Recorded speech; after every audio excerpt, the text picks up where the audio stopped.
गुलशन डंग, प्रदेश अध्यक्ष, राष्ट्रीय जन उद्योग व्यापार संगठन हरियाणा। मैं आज बड़े गहरे मन के साथ रोहतक में, क्योंकि मैं भी इसी मार्केट का व्यापारी हूँ और सबसे पुरानी दुकानों में से हमारी भी एक दुकान यहाँ से मोर ओवर 55-60 साल से हम यहाँ व्यवसाय कर रहे हैं। परंतु ऐसा हृदय विदारक हादसा हमने आज तक कभी भी नहीं देखा। मैं जो आज 2 दिन पहले जो अग्निकांड हुआ है, ये उसके ऊपर अपनी संवेदना प्रकट करता हूँ। और हमारे जो एक शोरूम के संचालक सोम खुराना जी के सुपुत्र सौरभ खुराना जी, जिस बेचारे की आयु मात्र 24-25 साल घर वाले बता रहे हैं। उसके अलावा एक रोहतक शूज़ कंपनी पर जो एक एम्प्लॉय था, कर्मचारी था, कपिल जी, एक कर्मचारी इन्हीं के यहाँ सोम जी के यहाँ अमन यादव जी, ये 3 कैजुअल्टी हुई हैं। हम सभी व्यापारी साथी इस पर गहरी श्रद्धांजलि देते हुए अपनी संवेदनाएं देते हैं। और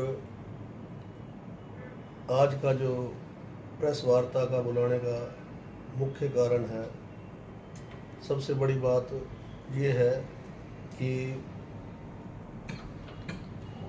ये आग लगी, कई बार कुदरत का भी फेर होता है।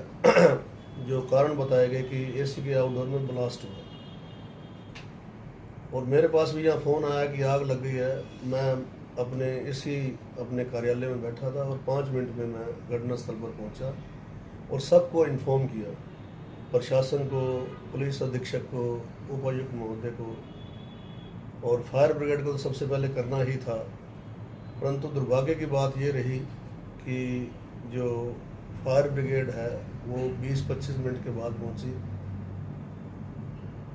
1-2 फायर ब्रिगेड उस टाइम 25 मिनट बाद पहुंची, और उसके बावजूद आग का विकराल रूप बढ़ता गया।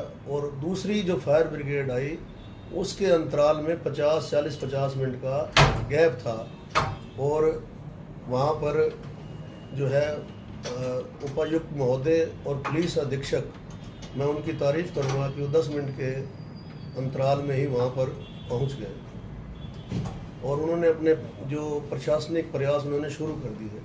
परंतु जो सबसे एक प्रश्न चिन्ह जो था सबसे बड़ा उस मौके के ऊपर, अगर ये फायर ब्रिगेड टाइम पे पहुँच जाती तो इतना बड़ा हादसा ये ना होता। ये जो आग जो है 1-2 दुकान तक रह जाती और कैजुअल्टी भी शायद बच सकती थी।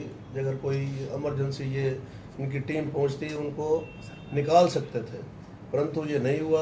हम अपनी गहरी, मैं पुनः कहता हूँ, श्रद्धांजलि और संवेदना प्रकट करते हैं। और इस सारे हादसे के बावजूद जो 11 दुकानें जली हैं, 11 दुकानें तो जली हैं, उसके अलावा अभी तक जो चर्चाएँ, उसके अलावा छोटे बेचारे गरीब आदमी जिनकी वहाँ डी पार्क में रेडी और फड़ी लगाते थे, उनका भी नुकसान हुआ है, जो कि अभी संज्ञान में नहीं आ रहा है, जो प्रशासन अभी जिक्र नहीं कर रहा और मेरे हिसाब से समाचार में भी नहीं आया है।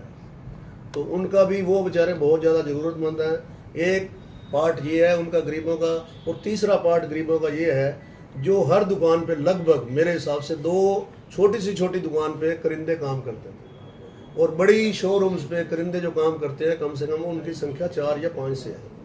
उनका बेचारों का रोजगार प्रभावित हुआ है। वो कम से कम, मुझे लगता है कि जिस तरह ये क्षति हुई है, ये रीबिल्ट होने में, रिकंस्ट्रक्ट होने में मेरे हिसाब से जल्दी से जल्दी भी किया जाए तो पुनः जो निर्माण इसका है, ये 5 से 6 महीने इस पर लग जाएंगे। और ये बिल्डिंग भी पूरी तरह से मेरे हिसाब से कंडम हो चुकी है, इनको शायद इनको दोबारा बनाना पड़े। और जो सरकार ने ये मुआवजा जल्दी अनाउंस किया है, अच्छी बात है, जल्दी किया है, परंतु अपर्याप्त किया है। 10 लाख रुपए की राशि हम व्यापार संगठन मांग करते हैं कि ये 10 लाख रुपए की राशि अपर्याप्त है, और इसको कम से कम हो तो ज़्यादा भी सकती है, परंतु एक हम गैर राजनीतिक बात करते हुए इसको ये चाहते हैं, इसको बढ़ाने में 25 लाख रुपए तक इसी राशि जरूर मुहैया करवाई जाए।